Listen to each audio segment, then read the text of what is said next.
아버지의 심장은 수요일 오후 4시 17분에 멎었다. 당일 저녁 8시 반, 계모 진숙이는 현관 자물쇠를 갈아버렸다. 내가 숙박 가방을 들고 내려오자 그녀는 차갑게 말했다. 이제 이 집은 내 거야. 짐 싸서 나가. 나는 덮을 가방, 노트북, 그녀가 모르는 도심 건물 열쇠만 챙겨 아무 말 없이 걸어 나갔다. 그녀는 자기가 무슨 짓을 했는지 전혀 몰랐다. 아버지가 돌아가기 전 매주 수요일 나는 40분을 운전해 집에 저녁을 먹으러 갔다. 진숙이는 수요일마다 갈비찜을 만들고 식탁에 3개 식기를 놓았지만 내 몫은 없었다. 나는 6년 전부터 그 점에 대해 따지지 않았다. 연문으로 들어가 찬장에서 그릇을 꺼내 구석 자리에 앉아 밥을 먹었다. 아버지는 몇 달째 살이 크게 빠졌고 손이 떨렸다. 진숙이는 입맛 탓이라고 했지만 나는 병원 기록을 보고 심장 질환임을 알고 있었다. 계모의 딸 수진이는 24인데 집에 얹혀 살며 휴대폰만 들여다보았다. 식사 중 아버지가 건물 서류 정리했니? 라고 물었지만 진숙이가 재빨리 말을 가로챘다. 밥 먹을 때는 그런 이야기 말고 리모델링 이야기를 하자고 했다. 식후 내가 설거지를 하는데 싱크대 옆에 변호사 사무실에서 온 미개봉 서신이 놓여 있었다. 내가 보기 전 진숙이가 서랍에 쓸어 넣으며 쓸데없는 광고야 라고 둘러댔다. 나는 코트에 배인 양파 냄새를 안고 집으로 돌아갔다. 내가 10살 때 친어머니 혜정이 세상을 떠났다. 감정 표현이 서툰 아버지는 나에게 수학과 부동산 지식을 가르쳐 주셨다. 매주 토요일 낡은 트럭을 타고 매물집들을 돌아다니며 집값, 건평, 금리, 입지 가치를 설명해 주셨다. 12살이 된 나는 대부분 어른보다 빨리 저당 서류를 읽을 수 있었다. 그해 아버지는 진숙이와 재혼했다. 그녀는 2살 수진이를 데리고 왔고 집 인테리어를 바꾸고 요리를 잘했지만 반년 만에 내 방을 수진이 놀이방으로 바꿨다. 나는 차고 옆에 냄새 나는 좁은 방으로 쫓겨났다. 아버지는 진숙이도 전에 고생했으니 참아줘라 고만 말했다. 진숙이는 영화 속 악역처럼 소리 지르지 않았지만 교묘하게 나를 가족에서 밀어냈다. 벽난로의 친어머니 사진은 다락방 상자에 처박히고 그 자리에 진숙이네 3사람의 스튜디오 사진이 걸렸다. 가게 예산도 그녀가 독점 관리했고 나는 가족회의에도 초대받지 못했다. 크리스마스 카드에도 내 이름은 빠졌다. 이웃이 왜 사진에 내가 없냐고 묻자 진숙이는 지민이는 공부가 바빠라고 거짓말을 했고 나는 바로 곁에 서 있었다. 아버지는 그 광경을 보았지만 입을 닫고 차고로 가버렸다. 그때 나는 누군가 나를 구해줄 거라는 기대를 포기했다. 16살 여름 아버지는 사무실로 나를 불렀다.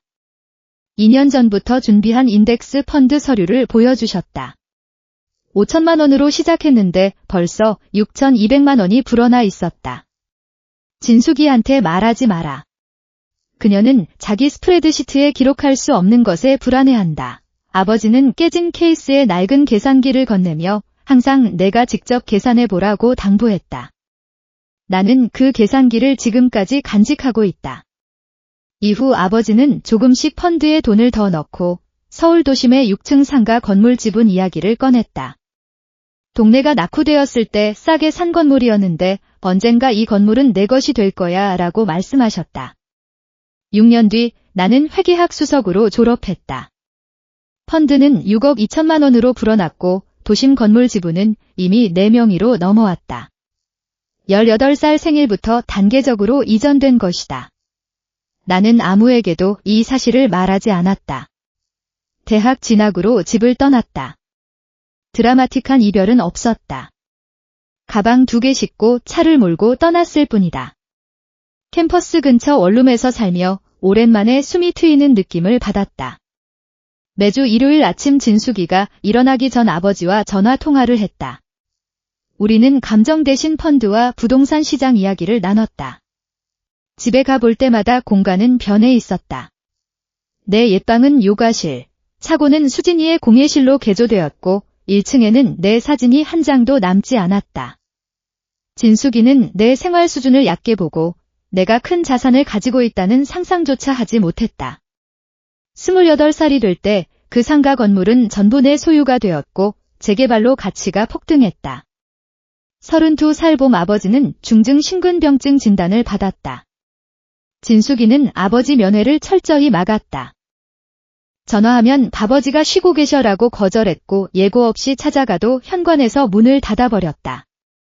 고모 미숙이가 알려졌다. 진숙이는 가족들에게 내가 바빠서 찾아오지 않는다고 소문내고 아버지의 금융위임장에 서명받아 모든 계좌에 접근권을 얻었다는 것이다. 그녀는 누가 아버지를 만날지, 무슨 정보가 유통될지 통제하며 벽을 쌓고 있었다.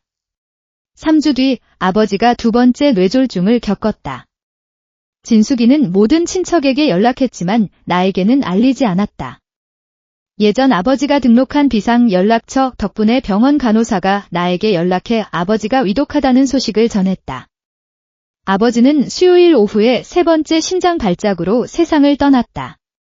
나는 어둠 속을 3시간 운전해 고향 집에 도착했다. 진숙이는 부엌에서 국화꽃을 꽂고 있었다. 나는 옛방이었던 요가실에 가방을 내려놓았는데 진숙이가 곧 찾아와 여기서 잘 수 없어. 이 집은 내 거다라고 쫓아냈다. 계단에서 수진이와 마주쳤다. 그녀는 아무 말도 하지 않고 나를 바라보았다. 나는 4마일 떨어진 모텔로 가서 지냈다. 주머니 속에는 내 소유인 건물 열쇠가 있었다. 당장 진실을 폭로할 수도 있었지만 진실은 적절한 때 터뜨려야 힘이 있다고 생각했다. 장례식은 동네 작은 교회에서 열렸다. 장례식 프로그램에는 진숙이만 사랑하는 아내로 적혀 있었다. 가족석 의자는 3개뿐이었고 나는 3번째 줄에 앉았다. 미숙 고모가 내 곁에 앉아 손을 잡아주며 두식이는 모든 걸 준비해뒀다고 속삭였다. 식이 끝나고 교회 계단에서 진숙이는 군중 앞에서 집은 나와 수진이의 보금자리다 라고 선포했다. 유산 변호사 회의가 목요일에 예정되어 있었지만 그녀는 이 사실을 공개하지 않았다. 장례식 다음날 진숙이는 집 평가를 의뢰했다. 집 가치는 3억 8천만 원이었다. 은행에 가보니 공동저축계좌에는 1억 4천만 원밖에 없었다. 아버지가 평생 모은 돈이 어디에 있는지 당황하던 중 수진이가 아버지가 도심 건물 이야기를 자주 했었다고 말했다.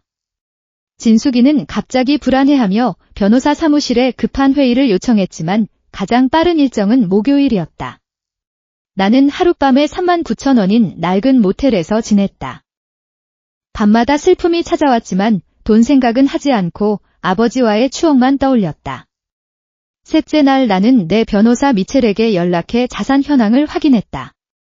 서울 6층 상가 건물은 전부 내 명의, 인덱스 펀드 42억 원, 새 지역의 8개 부동산 58억 원, 기타 현금과 증권까지 합쳐 총 280억 원이 전부 내 소유였다.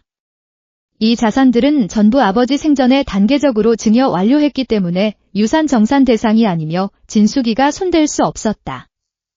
아버지는 나에게 돈을 남긴 게 아니라 뿌리를 만들어주셨고 나머지는 내 스스로 키워냈다. 상가 건물은 세입자로 가득 차 있었고 펀드는 복리와 내 추가 납입으로 크게 성장했다. 화려하지 않지만 단단한 장기 투자 자산들이었다. 진숙이는 겨우 5억 2천만 원 규모의 집과 저축을 두고 싸우고 있었고 자기가 쫓아낸 나는 그것의 50배 이상의 자산을 가지고 있었던 것이다. 유산낭독 4일 전 월요일 저녁 진숙이가 처음으로 내게 전화했다. 그녀는 도심 건물에 대해 물었지만 나는 목요일 회의에서 모든 게 밝혀질 것이라고만 답했다. 그녀는 계속 재전화했고 나는 휴대폰 전원을 껐다. 그녀는 진심으로 내 안부를 걱정하는 게 아니라 숫자가 맞지 않아서 정보를 캐내려 했을 뿐이다. 화요일 아침 고모가 전화해왔다. 진숙이가 이미 사망한 아버지의 금융위임장을 써서 공동계좌에서 8천만 원을 인출했다는 것이다. 위임장은 본인 사망과 동시에 법적 효력이 사라지지만 은행 직원이 그 점을 놓친 것이다. 실제 장례 비용은 821만 원밖에 되지 않아 7,179만 원이 어디론가 사라졌다. 변호사는 모든 거래 기록을 확보했다. 이것은 두려움에 의한 절도 행위였다. 목요일 변호사 사무실 회의가 열렸다. 진숙이와 수진이는 탁자 윗자리에 당당하게 앉았고 나는 변호사 미첼과 함께 마지막으로 입장했다. 변호사 한란이 유언장을 읽기 시작했다.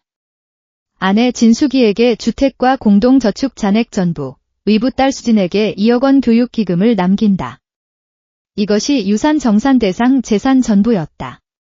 그리고 한란은 중요한 사실을 덧붙였다. 하지만 이것은 아버지의 전체 자산이 아닙니다.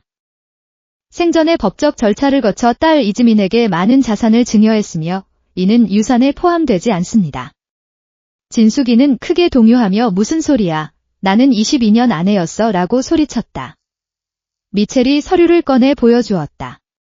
등기부, 증여세 신고 서류, 공증문서, 공인회계사의 평가보고서. 총 280억 원 상당의 자산이 전부 내 명의라는 사실이 드러났다. 모든 이전은 아버지가 정신이 온전할 때 자발적으로 진행한 일이었다. 진숙이는 지민이가 훔친 거야 라고 외쳤지만 미첼이 차분하게 반박했다. 진숙이는 나를 향해 매주 집에 와서 내 음식 먹으면서 다 알고 있었지 라고 분노했고 나는 답했다. 아버지가 돌아가신 지 4시간 만에 자물쇠를 갈아 나를 쫓아낸 사람이 누군데 내가 무엇을 알았는지 따지나요? 이어 미첼은 8천만 원 부당 인출 사건을 꺼냈다. 위임장은 이미 무효였고 실제 장례 비용과 큰 차이가 있음을 지적했다. 수진이는 눈물을 흘리며 엄마에게 제발 그만하라고 애원했다. 진숙이는 주저앉아 22년간의 결혼 생활, 전 남편에게 버려졌던 과거를 호소하며 집 하나만 받고 그녀에게 280억 원을 준 게 말이 돼 라고 울부짖었다. 고모 미숙이가 입을 열었다. 두식이는 진숙이 당신도 사랑했지만 당신이 자발적으로 지민이에게 몫을 내주지 않을 걸 알았기에 미리 보호해 둔 거다. 진숙이는 비로소 자기가 아무것도 몰랐다는 사실을 인정했다. 그녀는 묻지도 않았고 조용했던 나를 늘 무시했기 때문이다. 나는 일어서서 방 안 사람들에게 말했다. 나는 누군가의 재산을 빼앗으러 온 게 아니다. 내 자산은 예전부터 내 것이었다. 나는 모두가 진실을 알게 하기 위해 왔을 뿐이다. 앞으로 직접 연락하지 말고 모든 일은 변호사를 통해 하라. 나는 가방을 들고 문 쪽으로 걸어가다가 잠시 멈추고 진숙이에게 말했다. 집은 당신의 것이라고 했죠? 그럼 가져가세요. 나는 그 집 필요 없어. 문을 단호하게 닫고 계단으로 내려갔다. 사촌 아서가 손을 내밀며 내 아버지가 너를 자랑스러워 하셨을 거야 라고 말했다. 나는 차 안에 앉아 마침내 울었다. 돈이나 진숙이에 대한 분노가 아니라 아버지를 그리워하는 눈물이었다. 아버지는 진숙이의 본성을 바꿀 수 없었고 그녀와 살기로 선택했지만 언젠가 닥칠 이날을 예견하고 오직 서류와 숫자로 나를 지켜주셨다.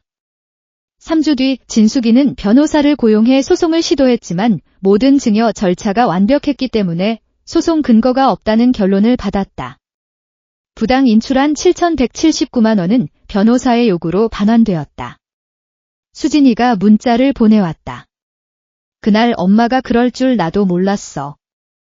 미안해 애나는 답장하지 않았다. 그녀는 내가 쫓겨나는 장면을 그냥 지켜보았고 나는 무슨 말을 해야 할지 몰랐다.